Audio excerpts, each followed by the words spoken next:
What's up, guys, and thanks for joining me on another episode of Twisted Wrench Garage. This week, me and Ramona are actually out to help Ramona's older sister, my uncle's 1984 D100. Let's take a look at it. So it's an 84. Originally it came with a slant 6 4-speed. Yeah, pretty sure it was a 4-speed truck. But it was originally tan. Somebody's gone through and has painted it. If you guys remember, if you guys have been around a while, the truck he had before this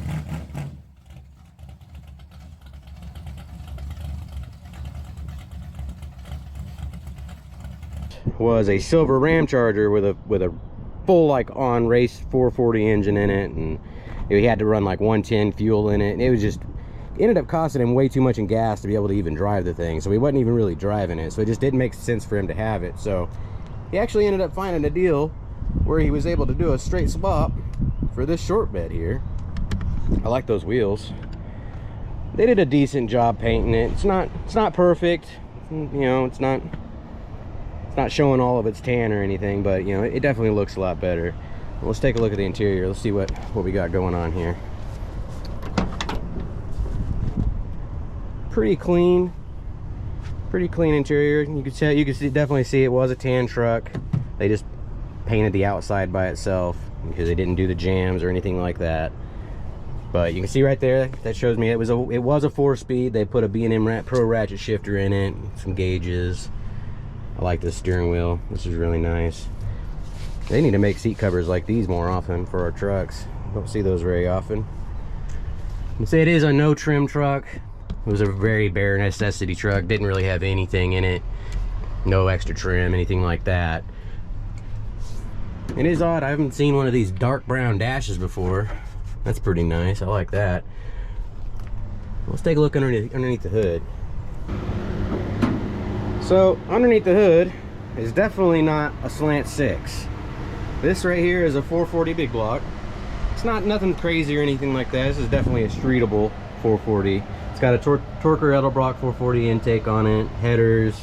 It's got some of those fabbed aluminum valve covers on it. I think he said he wants to change those. Got a nice billet distributor over there. But currently it's not running. That's why we're here today. We're actually gonna do a few things, try to see if we can get it back up and going.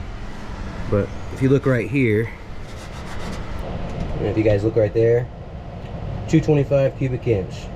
So this truck did originally come with a 225 and a 4-speed slant 6, and this has been converted obviously. And you can tell that they did do new springs and all that kind of stuff to make sure that this engine is not going to be super low to the ground from all the extra weight. But this is a really clean truck. I like the grill. It's got a new grill on it. The headlight bezels could be replaced, but those right there are pretty hard to find. I know that first gen Resistance guy, I know he makes them, but I need to actually get in contact with him again, see if we can try to work out some sort of deal where maybe I can sell his parts too and try to help him out and show his parts on my channel. But let's get in here and tell you guys what we're doing. It also has a fuel cell in the back, which we're not super big fans of, so we did snag up a gas tank that we're going to probably try to swap out at some point as well, because this thing is just, it's not good. Well, one of the things that we're going to be doing today is swapping the carburetor out. It's got an Edelbrock 1406, which is really too small for this engine. I'm pretty sure that's a 650 or 600? 600. So we are going to actually be swapping it out to this Demon, which, what is this one, a 750?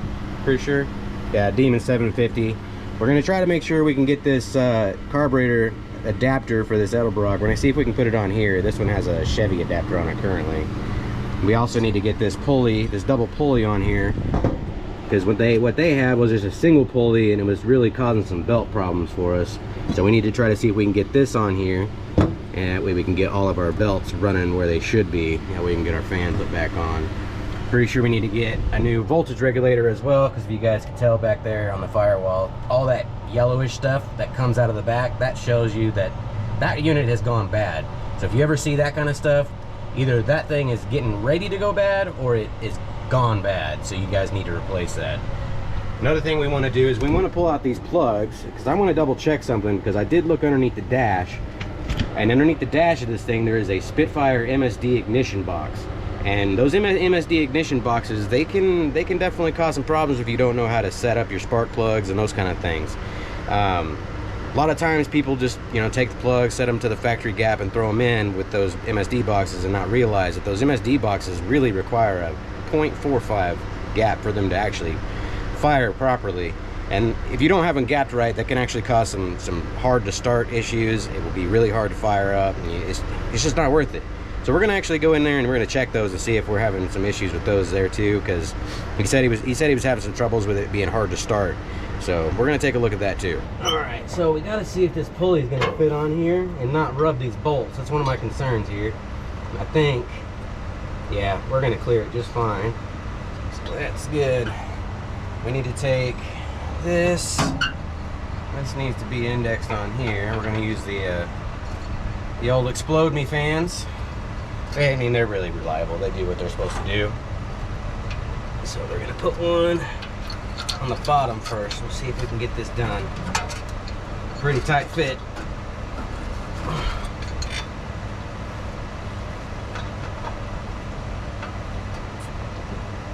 As long as we can get one of them started, we'll be okay. And I'll get the other one going. This is gonna be fun. That's gone. It's lost forever. Yeah, they don't give you much room to mess with this thing. With this radiator the way it is. It's the same with my hands in there. They're still cut up. This is gonna be great. Ugh. Thing is, I gotta get the holes lined up on the. There we go. There, that's good. I finally got one.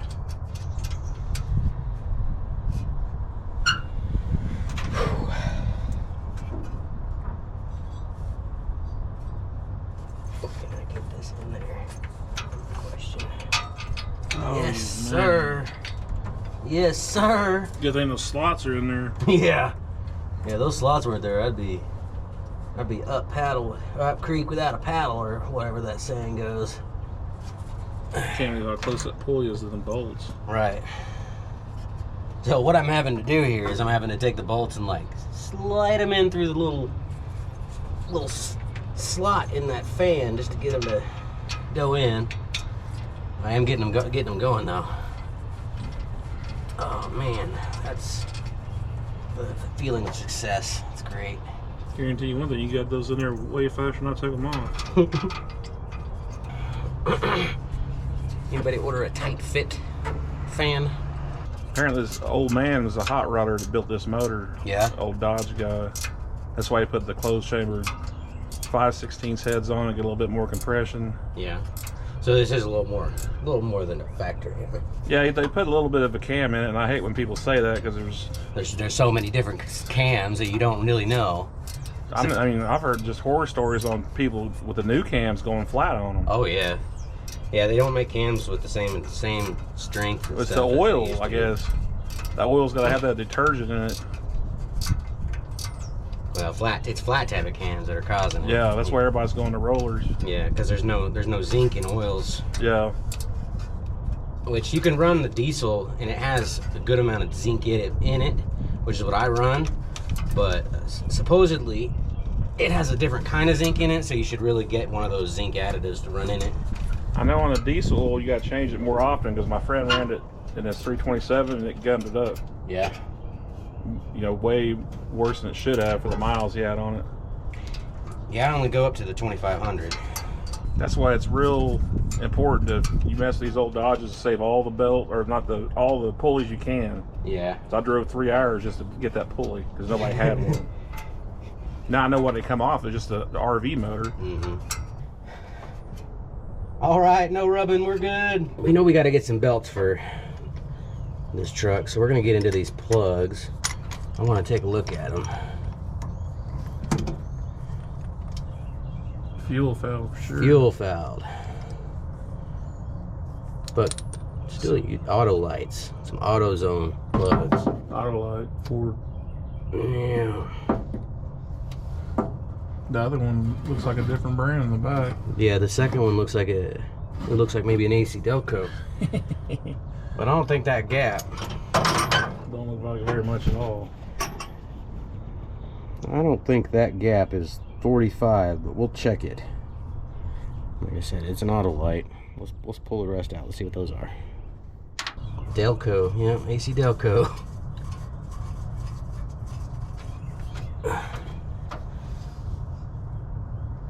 That one's not as bad. It's got a little oil on it. Little threads. But yeah, that's not 45. Right. That's where the hard starts comes from. That carburetor is probably not bad. No, It's just the plugs. Yeah, the carburetor's not bad. It's not big enough, but it's for not 440. big enough. Yeah. Yeah, that one's not bad.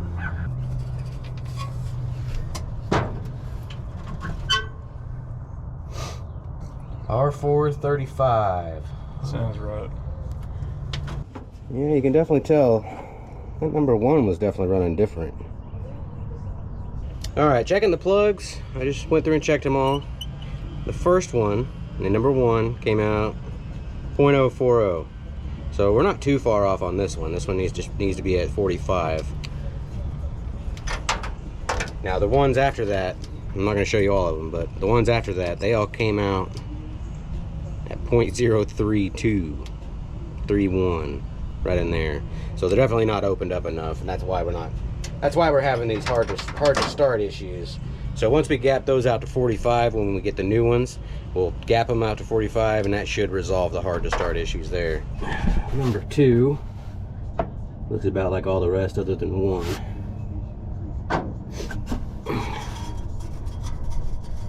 Number 4.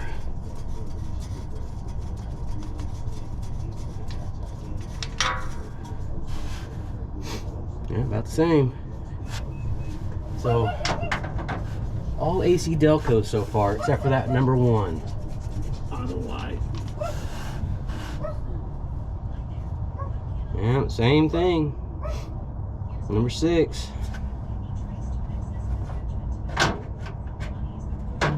Alright, number 8. What are you gonna tell us? What did you eat?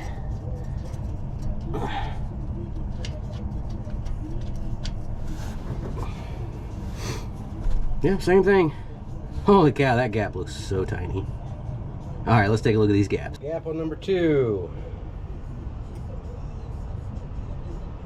31. Number 4. 31. Number 6. 31. Number 8. 31. Yep, that was definitely our problem.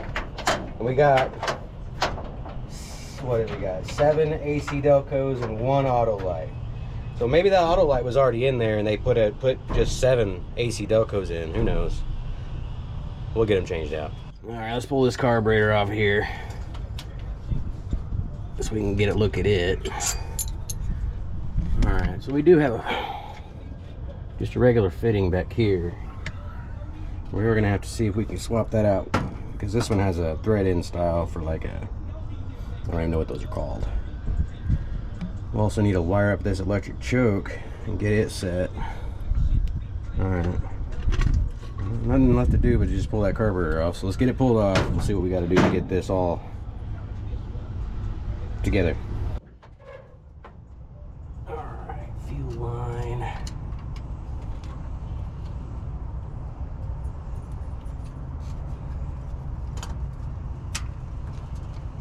Give it a twist. Pop right off. Oh, this has got a manual choke cable. Yeah. Okay. I might need to snag that from you, Jason. It's hooked up. It's hooked up into the dash. It works. Yeah, Jason needs a manual choke on his. His doesn't have electric on it. I don't know if that cable's gonna be long enough for that his truck. That might not be. But the adapter and everything might work. Airplane's flying low, boy.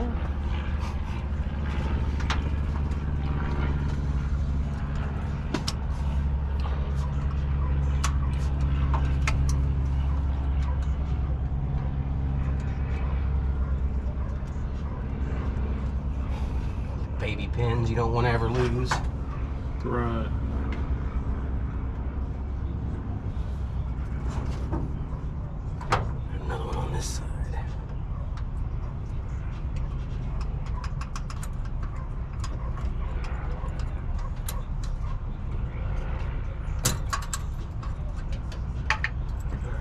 Throttle and kick down are down. Yeah, the only vacuum they had was just for the brakes. Yeah, just for the brake booster. So we'll get that popped off here in a minute. Been running on the bare minimum. Oh yeah.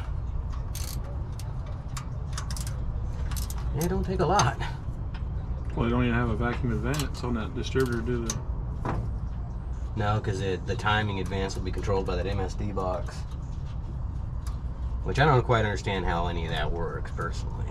I'm just glad it's on there. Save me some money. Right. That's a high fire, box. You use your high fire box. I'll use my old school yellow Excel big giant box coil. I think that blaster coil over there probably give you the same jolt. Probably. A lot of people are starting to run those old boxes again, though. Yeah, they are. Maybe I started a trend. That one I gave, I think I bought it for $5. I would take one of these old trucks over a new one any day. Like I said, that guy wanted to trade me that one. I'd have done it, but I'd have sold it. Yeah. He had a lot of money in that thing. Well, this drive all the way to, I don't know what state it was. It's like, no. It's like it will if you can afford the gas. Right. It's just say, come and get it. $300 a gas tank. What's that one right there?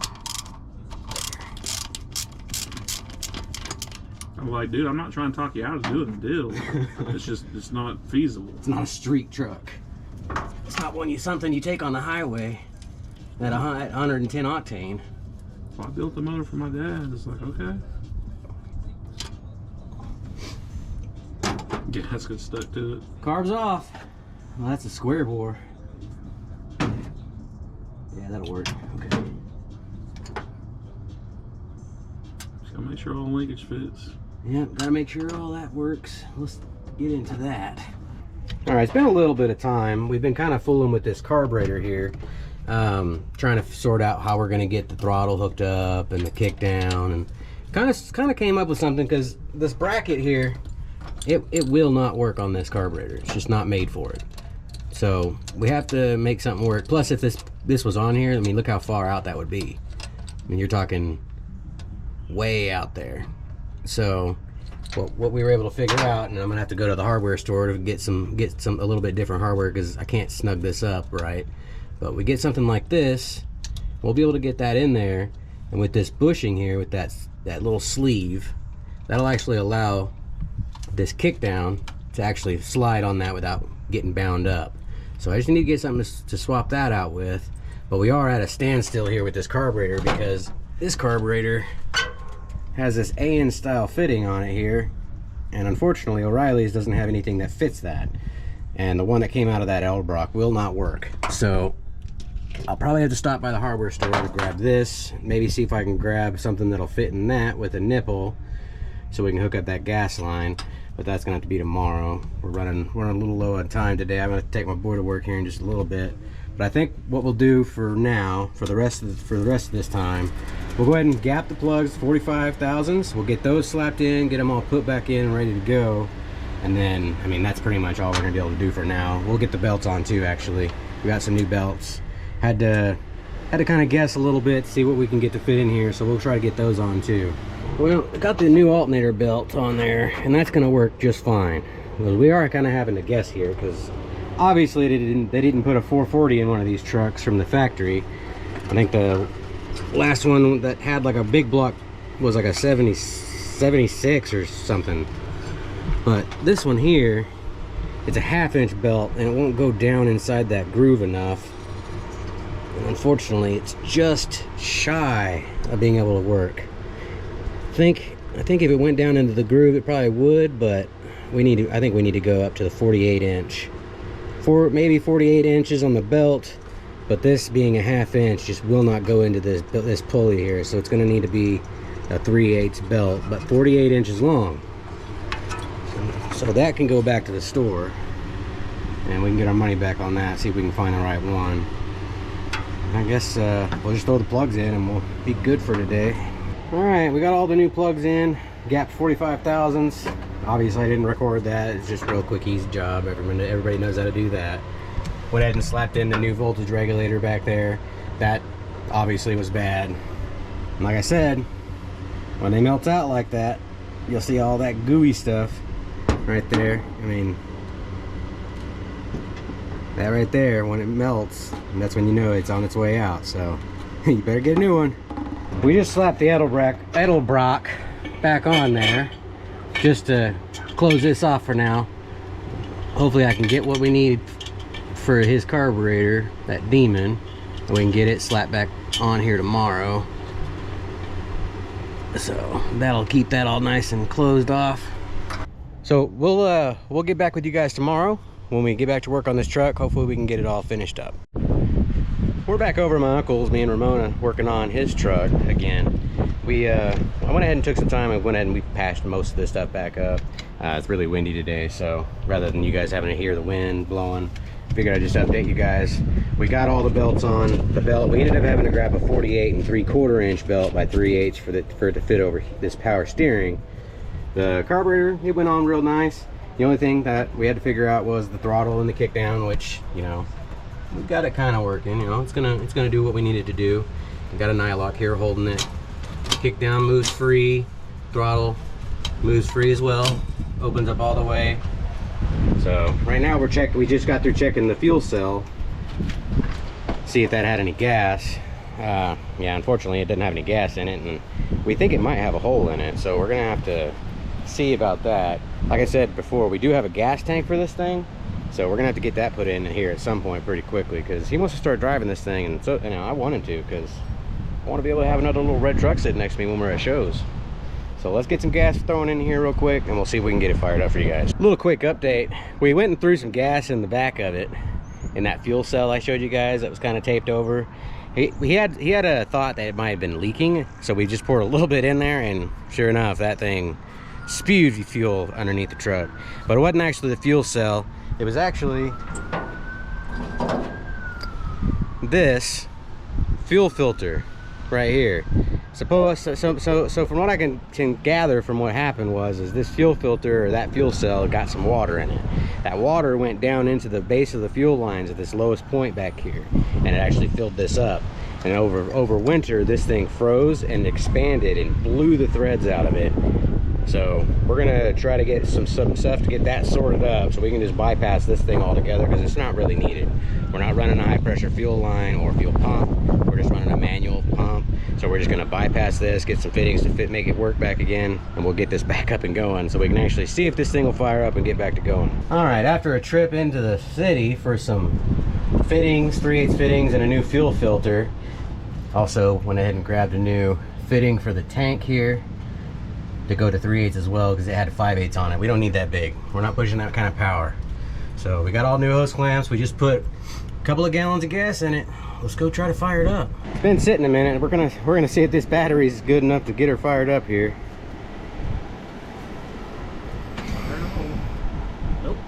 Nope. Well, it's again another day. We're actually back over here working on that red truck for my uncle's, and went ahead and pulled out the battery of the black truck, brought it over here. Today that battery shop is closed, so he can't actually get a battery for his truck. So just to get it going, that way we can hear it fire up, hear it run, and he can get a battery for it Monday. You know, I just want to hear it run. It's been sitting here for a year. You know, we've been really wanting to get it back up on and going on the road. That way he can actually take it to shows and cruise around it, take it to work, those kind of things, and actually get to enjoy it. So let's throw in the battery that I pulled out of Black Pearl. We'll see if we can get this old girl fired back up. All right, battery's in. We haven't done any cranking, so it's gonna probably have to fill up the filters and carb.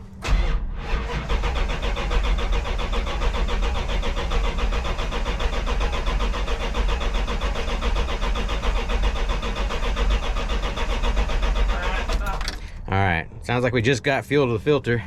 We gotta pull that line off and drain this junk out. All right, sounds like we got some junk in that filter. Let's go look. Oh man, look at that gritty stuff. That came out of that filter and out of that line that busted open. So we'll have to get this popped off, try to get some of that out of there and try to clean that line out a little bit. All right, we got that filter cleaned out best we can. Clean the line out. Let's see what we can do.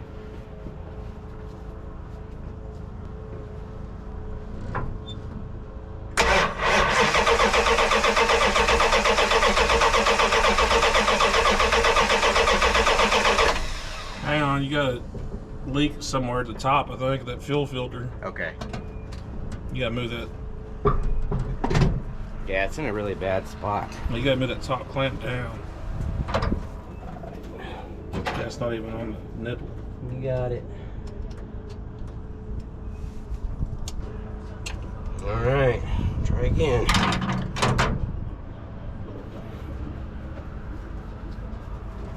Take 27.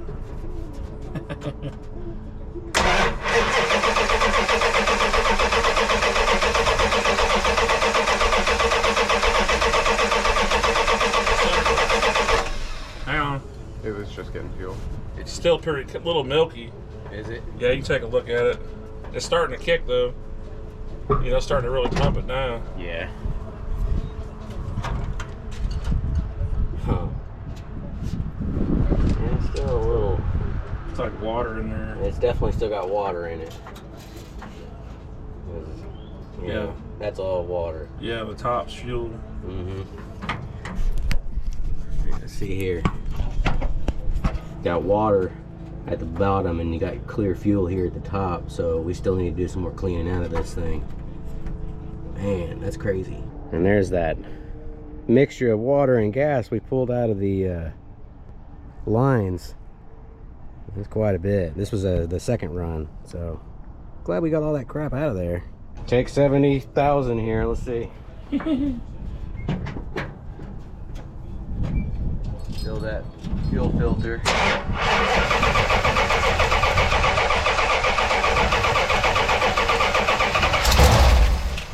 Oh, She's alive. it came to life. Probably it's gonna need some tuning.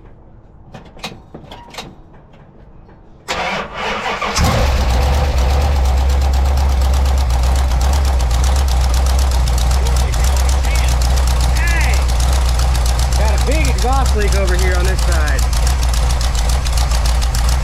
That fired right up. Yeah. Now you see how quickly that fired up after we set the point, or the gap to 0.45. He was telling me he was having all kinds of trouble firing this thing up, pumping it, and having to crank and crank and crank. But I'm just telling you guys have an MSD ignition, you guys are having troubles with cold starts, check those plugs. That sounds good.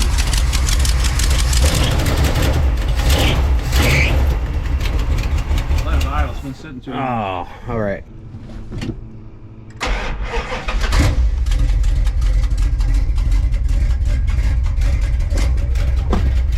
Thing sounds good. Your fingers shot. Yeah, you're shaking. Yeah, it's not really idling all the way properly. Well, it's one thing we don't have wired up. You need to open it. Yeah, it's There. It's flooding. Now that started, it'll probably run. That probably close back up here in a second when I fire it back up.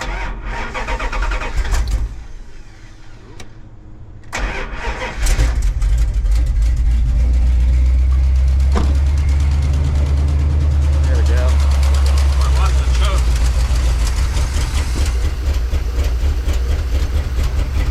Come on.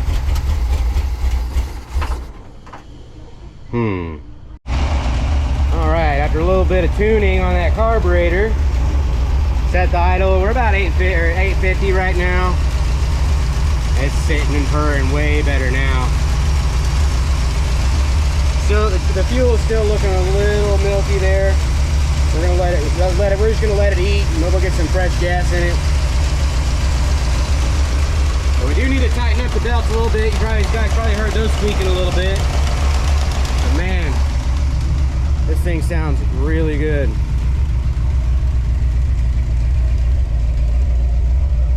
Yeah, they had that carburetor all kinds of out of whack.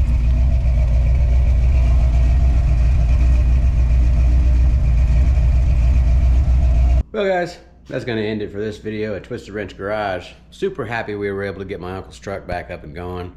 Sitting for a year just, you know, ain't good for him. Definitely want to get him back out on the road, enjoy him.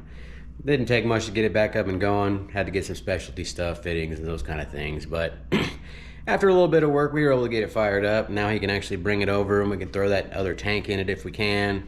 Got a few other things to sort out. I think we've got an oil leak that we need to figure out where that's coming from, but that thing is running great. I'm super happy with how it's running. I'm sure he is too. He hasn't heard it running a year. So again, I do appreciate you guys tuning in. I know it wasn't a lot getting done, but it was something getting done. Don't forget to like, comment, subscribe. We'll check you guys out on the next episode.